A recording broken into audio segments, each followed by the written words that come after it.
So within the butterfly garden here, we have sort of layers of plants that have color at different times. You know, not everything is blooming 12 months out of the year, but you'll have something like this salvia that will bloom most of the summer.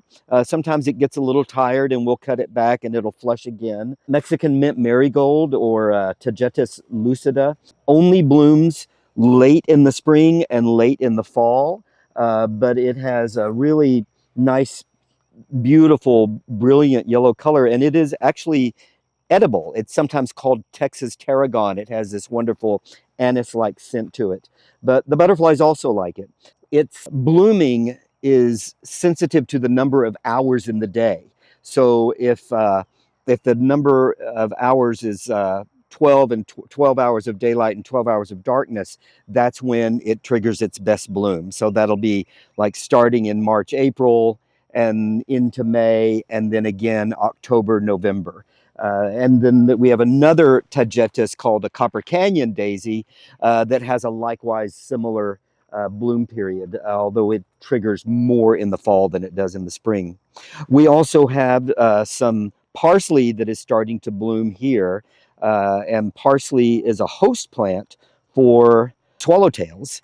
Parsley, fennel, and dill are also all good host plants for swallowtails, as are citrus trees. So we have some citrus trees here that are in pots. We bring those in the winter time. And then we have a lot of nectar plants as well. This Salvia darcii is just starting to bloom with its brilliant red. This is a pretty aggressive spreading plant. It's starting to overtake some of our lavenders, and the lavenders, the butterflies will take some of the nectar on those. We have lantana over here, some firebush that is just starting to emerge. These we have had in the ground. We have 3 of them here, and this reddish color will follow with some tubular red flowers that the hummingbirds just love.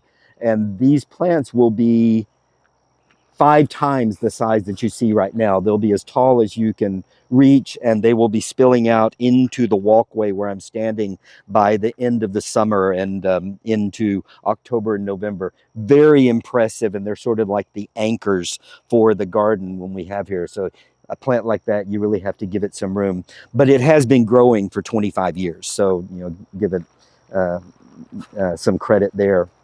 Some other things that are like native plants that we have growing here, again for nectar, are this is a rock penstemon, and then we have, this is just sort of finishing its bloom period, this very beautiful and impressive Brazos penstemon. We also have some sunflowers that are starting to pop, some Engelmann's daisies over here, a few tall coneflowers, which is another native. And then we have some vines growing up to sort of anchor the back here. Coral honeysuckle, and the hummingbirds love to have the little tubular red shaped red flowers. And then this little vine over here, the green one, will start blooming yellow very soon, and that is butterfly vine. Not necessarily because it's a great nectar or host plant for butterflies, although it is, but it's really named a butterfly vine because the seed pods actually look like butterfly wings. Lots of different layers to see just in this one little corner of the butterfly garden. And we'll have more things like the coneflowers starting to come up, and some of these hibiscus that are just about to start blooming here, and some things that have already bloomed that are starting to go to seed, like these California poppies. And we also have some bluebonnets that have already done their business. So we're just waiting for them to set their seeds so that they can have a nice show next spring.